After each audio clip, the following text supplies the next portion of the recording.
अस्सलाम वालेकुम नाजरीन, न्यूज़ ब्रेक विद मियां अकील के साथ आज आपकी खिदमत में एक मरतबा फिर हाजिर हूँ। आज तीन बड़ी ख़बरें आपके साथ शेयर करने जा रहा हूँ। सबसे बड़ी, सबसे अहम ख़बर ये है कि चेयरमैन पीटीआई इमरान खान ने अपना ओहदा छोड़ने का फ़ैसला कर लिया है। फ़ैसला क्यों किया है, उसके पीछे मुहरक़ात क्या थे, उस हवाले से आपके साथ आगाह करूँगा। नया पाकिस्तान तहरीक-ए-इंसाफ़ का पार्टी चेयरमैन कौन होगा, वो भी आपके साथ शेयर करूँगा। और पार्टी चेयर जो नया पाकिस्तान तहरीक इंसाफ के नए पार्टी चेयरमैन का जो मुख्तसर सा क्लिप भी आपके साथ शेयर करूंगा कि वो क्या कह रहे हैं। दूसरी खबर होगी इस लोअर कोर्ट से, सिविल कोर्ट से, जिसमें चेयरमैन पीटीआई इमरान खान की बरियत की दरख्वास्त को मुस्तरद कर दिया गया है। ये कौन सी दरख्वास्त थी, इसकी क्या तफसीलात हैं, ये भी आपके साथ शेयर करूंगा। इसके बाद तीसरी खबर होगी बलोच तलबा केस, जिसमें आज इस्लामाबाद हाई कोर्ट ने वज़ीर आज़म को तलब कर रखा था, लेकिन वो पेश नहीं हुए। बहरहाल इस्लामाबाद हाई कोर्ट ने बहुत सारी ऑब्जर्वेशंस दी हैं, उन ऑब्जर्वेशंस को भी आपकी नज़र में आपके सामने रखूँगा। सबसे पहले आप शुरू करते हैं सबसे बड़ी खबर। पाकिस्तान तहरीक इंसाफ के चेयरमैन इमरान खान ने पार्टी का जो ओहदा है उसे छोड़ने का फ़ैसला कर लिया है। ये फ़ैसला इलेक्शन कमीशन के उस हुक्म के तनाजुर में किया गया, जिसमें इलेक्शन कमीशन ने पाकिस्तान तहरीक इंसाफ को इंट्रा पार्टी इलेक्शंस करवाने का हुक्म दिया था। अब उसके बाद आज बैरिस्टर अली ज़फ़र ने इस हवाले से एक प्रेस कॉन्फ्रेंस भी की, जो कि पाकिस्तान तहरीक इंसाफ से सेनेटर भी हैं, पाकिस्तान तहरीक इंसाफ के मरकज़ी रहनुमा भी हैं।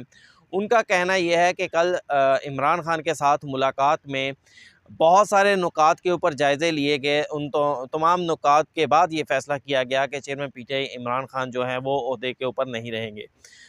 फिर बैरिस्टर अली ज़फ़र ने ये भी बताया, उनका कहना था कि आज कल जब इमरान खान से मुलाकात हुई तो सबसे पहले तो इमरान खान साहब ने इस चीज़ के ऊपर, हमने जो उनकी लीगल टीम थी उन्होंने इस चीज़ के ऊपर मशावरत की और गौर किया कि इमरान खान के ख़िलाफ़ कितने मुकदमात हैं जिनमें इमरान खान को सज़ा हुई है और जिनकी वजह से इमरान खान की नाअहली जो है वो हो सकती है।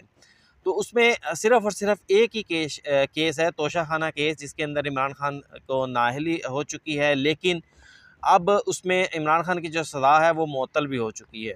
लेकिन डर सिर्फ़ ये है कि अगर इमरान खान पार्टी चेयरमैन के ओहदे का इलेक्शन लड़ते हैं तो इलेक्शन कमीशन जो है वो किसी भी लम्हे अगर ये कह देता है आखिरी एट द 11th आवर के इमरान खान का जो पार्टी ओहदा है वो गैर आइनी है, वो गैर कानूनी है और इस बुनियाद के ऊपर पाकिस्तान तहरीक इंसाफ को बल्ले का निशान नहीं दिया जाता, तो फिर पाकिस्तान तहरीक इंसाफ के लिए ज़्यादा बड़ा दचका होगा। जिसके लिए इमरान खान ने अपनी हिकमत अमली ये बनाई कि उन्होंने फ़ौरी तौर के ऊपर अपनी जो लीगल टीम है उन्हें डायरेक्शन दे दी, बल्कि लीगल टीम ने अपनी पूरी पॉलिटिकल पार्टी को ये डायरेक्शन दे दी कि फ़ौरी तौर के ऊपर इंट्रा पार्टी इलेक्शन करवाए जाएँ और पाकिस्तान तहरीक इंसाफ के जो कौंसल है उसके भी इलेक्शन करवाए जाएँ और उसके साथ साथ पाकिस्तान तहरीक इंसाफ का जो चेयरमैन है उसका इंतखाब कर लिया जाए।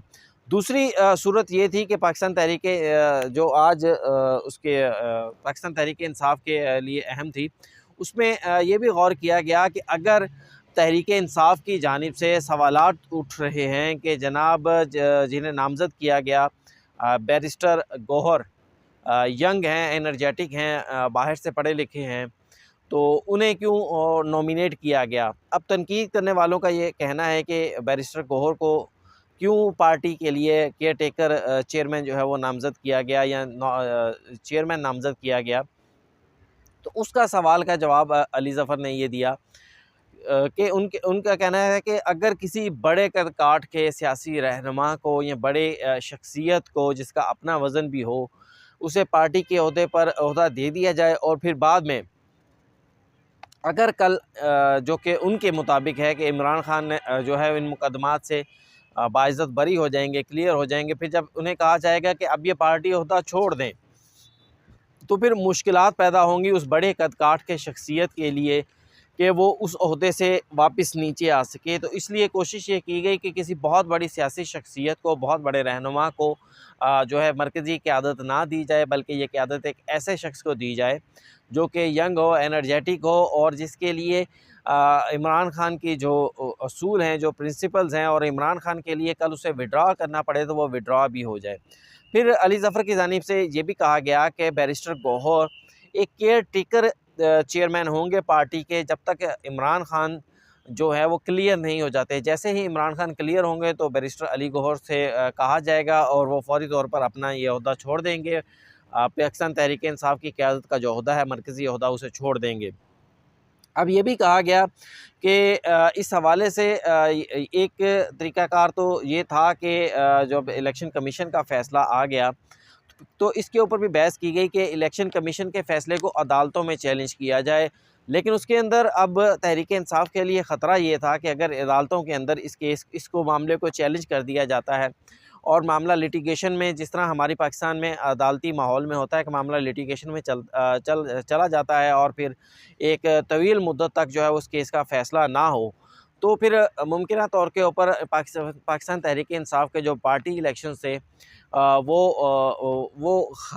नहीं हो सकते थे, और जिसके नतीजे में अल्टीमेटली होना ये था कि पाकिस्तान तहरीक इंसाफ के लिए जो बल्ले का निशान है वो निशान हासिल करना भी मुश्किल हो जाता और पाकिस्तान तहरीक इंसाफ के लिए आइंदा का इलेक्शन लड़ना भी मुश्किल हो जाता। तो ये पाकिस्तान तहरीक इंसाफ की जानिब से एक हिकमत अमली मुरतब की गई, जिसके तहत एक यंग लॉयर को पाकिस्तान तहरीक इंसाफ की चेयरमैनशिप दी जाएगी, उनसे तमाम फ़ैसले करवाए जाएंगे। पाकिस्तान तहरीक इंसाफ इसके ज़रिए मुल्क के आइंदा के जो आम इंतखाबात हैं उनका इलेक्शन में हिस्सा लेगी।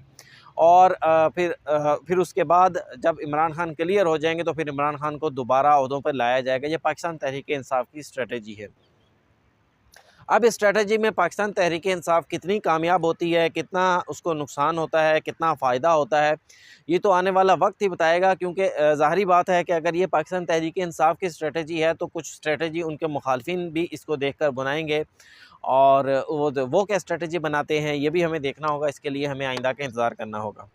दूसरा केस, पाकिस्तान तहरीक इंसाफ के चेयरमैन इमरान खान ने खातून जज को जो धमकी दी थी, ज़ेबा साहबा को, उनको जो धमकी दी थी एक जलसे के अंदर, तो उस केस के अंदर इमरान खान की जानिब से बरियत की दरख्वास्त दायर की गई थी। कल इस केस के अंदर उनके वकील सलमान सफदर की जानिब से आर्गूमेंट्स मुकम्मल कर लिए गए थे। आज प्रोसिक्यूशन के वकील रिजवान अब्बासी अदालत में पेश हुए, उनकी जानिब से भी मुख्तसर से आर्गूमेंट्स दिए गए। मुख्तसर से आर्गूमेंट्स के बाद अदालत ने सिविल जज मुरीद अब्बास साहब ने इसका फ़ैसला महफूज कर लिया, जिसके बाद जबकि इस केस के अंदर चेयरमैन पीटीआई इमरान खान के जो मरकज़ी वकील हैं सलमान सफदर, वो तो पेश नहीं हुए, अलबत्ता खालिद यूसुफ एडवोकेट जो हैं वो पेश हुए। अदालत ने फ़ैसला तकरीबन 12 बजे के करीब इसका महफूज किया और अभी 3:30 बजे के करीब कुछ देर पहले इस फ़ैसले को सुनाया और इमरान खान की बरियत की जो दरख्वास्त है वो मुस्तरद कर दी। और उस दरख्वास्त के बाद अदालत ने यह भी अनाउंस कराया कि 20 दिसंबर से बाकायदा खातून जज धमकी केस के अंदर इमरान खान का ट्रायल शुरू होगा। अब दरख्वास्त मुस्तरद होना ये कोई ऐसी जो है वो अनहोनी बात नहीं है। बहुत सारे मुकदमात के अंदर ऐसी दरख्वास्तें मुस्तरद होती रहती हैं और फिर यही दरख्वास्त आप जो है इसको बरियत की दरख्वास्त बोला जाता है। बरियत की दरख्वास्त आप हाई कोर्ट में भी दायर कर सकते हैं और फिर सुप्रीम कोर्ट में भी दायर कर सकते हैं। बेसिकली ये दरख्वास्त वहाँ दायर की जाती है जहाँ आप कहें कि मेरे ख़िलाफ़ जो मुकदमा है वो असर नो झूठा है, इस मुकदमे की का कोई ग्राउंड ही नहीं है, इस मुकदमे की कोई बेस ही नहीं है, इसलिए इस मुकदमे को ख़ारिज किया जाए चलाने से पहले। लेकिन अदालत जो है वो ये फ़ैसला देती है कि नहीं, कुछ ना कुछ शवाहिद जो हैं वो आपकी तरफ इशारा कर रहे हैं, लिहाजा आपको बिल्कुल क्लीन चिट नहीं दी जा सकती। अभी मुकदमा चलेगा, उन शवाहिद का जायज़ा लिया जाएगा, उसके बाद आपकी बरियत का फ़ैसला किया जाएगा। तो इसलिए ये दरख्वास्त का मुस्तरद होना अगरचे ये एक टिक्कर या सुर्खी तो बन सकती है, लेकिन ये केस के ऊपर ओवरऑल इसका असर उस तरह से नहीं होता कि हम ये कह दें कि ये केस जो है वो इस केस से इमरान खान जो है उनको सज़ा हो गई है, वो फारिग नहीं हो सकते, बरी नहीं हो सकते। अब इसके बाद आते हैं नाज़रीन आज की तीसरी अहम ख़बर।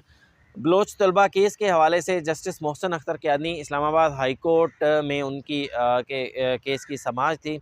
22वीं ये समाअत थी और इस्लामाबाद हाई कोर्ट ने आज वज़ीर आज़म को तलब कर रखा था, लेकिन वज़ीर आज़म निगरान वज़ीर आज़म अनवारुल हक काकड़ क्योंकि बैरून मुल्क थे, इसलिए उनकी जगह के ऊपर वज़ीर दाखिला सरफराज बुगटी और जो इंसानी हकूक़ के वज़ीर हैं खलील जॉर्ज, वो अदालत में पेश हुए। अदालत ने को बताया, अटॉर्नी जनरल मंसूर उस्मान की जानिब से बताया गया कि 22 तलबा जो है वो बाजियाब हुए हैं। PM बैरून मुल्क हैं और यकीन दहानी करवाते हैं कि तमाम तलबा को बाजियाब करवाया जाएगा। काबीना ने इस हवाले से कमेटी भी तश्कील दे दी है। जिसके बाद जस्टिस मोहसिन अख्तर कियानी ने अपने ऑब्जर्वेशन देते हुए कहा कि जो रिपोर्ट पेश की गई है इससे तो लगता है कि मुल्क के अंदर कोई भी लॉ एंड ऑर्डर जो है वो नहीं है, जिसका जो जी चाहता है वो करे। क्या वो पाकिस्तानी नहीं जो तलबा लापता हुए? सारा इल्ज़ाम स्टेट एजेंसीज़ पर है और हमारे शहरी हैं, इनकी माएँ बहनें बीवियाँ, इनकी माएँ बहनें हैं जो कि परेशान हैं, उनकी फैमिलीज़ हैं जो कि परेशान हैं, क्योंकि बलूचिस्तान के तलबा का यह केस है। और फिर ये भी कहा गया कि बलूचिस्तान से चलते हुए ये लोग यहाँ पर कमीशन में पेश होते हैं। अगर दहशतगर्द हैं तो उनके ख़िलाफ़ कार्रवाई होनी चाहिए, अगर दहशतगर्द नहीं तो उनको अदालतों में पेश किया जाना चाहिए, उनको छोड़ना चाहिए। फिर जस्टिस मोहसिन अख्तर कियानी साहब की जानिब से एक अहम ऑब्जर्वेशन ये भी दी गई कि एजेंसीज़ को ये इस्तिस्ना नहीं दिया जा सकता कि वो अपनी मर्ज़ी से जिसको चाहे उठा ले जाएँ और फिर उसको बाद में थाना अपारा के हवाले कर दें या फिर उसको घर भेज दें। और फिर जिन लोगों को घरों में भेजा जाता है वो लोग भी आकर अदालतों में ये बयान दे देते हैं कि वो मुकदमात नहीं चलाना चाहते। जस्टिस मोहसिन अख्तर कियानी ने कहा कि ये 22वीं समात है। तो जनाब वैसे 22वीं समात है तो फिर इस पर सवाल तो फिर आप पर भी उठता है कि आप अदालतें हैं, आप ने क्यों तलबा को भी तक बाजियाब कराने में कामयाब नहीं करवा सके? अल्लाह ने आपको भी इख्तियार दिया है, अल्लाह ने आपको भी ताकत दी है कि आप भी अहकामात पास करें। जिसके बाद वकील वज़ीर दाखिला सरफराज बुगटी उन्होंने मौक़िफ़ अपनाया कि अफ़गानिस्तान में जाने की बहुत सारी मिसालें मौजूद हैं। इनमें से कुछ तलबा अफ़गानिस्तान चले गए हैं। कमीशन ने बहुत सारे जो हक़ाइक़ हैं उनको नहीं देखा। इसके अलावा सिक्योरिटी फोर्सेस से कुछ लोग लड़ते हुए मारे भी गए हैं। ये ख़तरनाक ऑब्ज़र्वेशन ख़तरनाक मौक़िफ़ है जो उनकी जानिब से अपनाया गया। जिस पर जस्टिस मोहसिन अख्तर कियानी ने कहा कि एजेंसीज़ पर इल्ज़ाम है और तहकीकात भी इन्हीं एजेंसीज़ ने करनी है। आज तक एजेंसीज़ के ख़िलाफ़ कोई भी कार्रवाई नहीं हुई, लेकिन अगर आइंदा की समात तक कार्रवाई नहीं की गई तो फिर वज़ीर आज़म, वज़ीर दाखिला और वज़ीर दिफ़ा के ख़िलाफ़ FIR दर्ज कराने का हुक्म दूँगा। जिसके बाद वज़ीर दाखिला ने अदालत को ये यकीन दहानी करवाई। बल्कि इससे पहले आसिफ़ बलोच जो लापता तालिब इल्म है, उनकी बहन ने अदालत में बताया कि 6 साल से उनका भाई लापता है, पूरा ख़ानदान तबाह हो गया है। उनकी माँ, बहन और जो फैमिली है वो सारी परेशान है। जिसके बाद वकील वज़ीर दाखिला ने अदालत के सामने ये मौक़िफ़ अपनाया कि वो तमाम फैमिली से मिलेंगे, उनका मौक़िफ़ सुनेंगे और इस मसले को हल करने की मुकम्मल कोशिश करेंगे। जिसके बाद अदालत ने 2 हफ़्तों में वज़ीर दाखिला को इन बलोच फैमिलीज़ के साथ मुलाकात करने और बच्चों को बाजियाब कराने के हवाले से जो इक़दामात हैं वो करने की हदायत कर दी और केस की मज़ीद समाअत जो है वो 10 जनवरी तक के लिए मुलतवी कर दी। नाज़रीन, ये थे आज के 3 अहम मुकदमात का अहवाल जो कि मैंने आपके साथ शेयर किया। प्रोग्राम अगर आपको अच्छा लगा हो तो इसको लाइक, सब्सक्राइब और शेयर ज़रूर कीजिएगा। इसके साथ ही मुझे दीजिए इजाज़त। अल्लाह हाफ़िज़।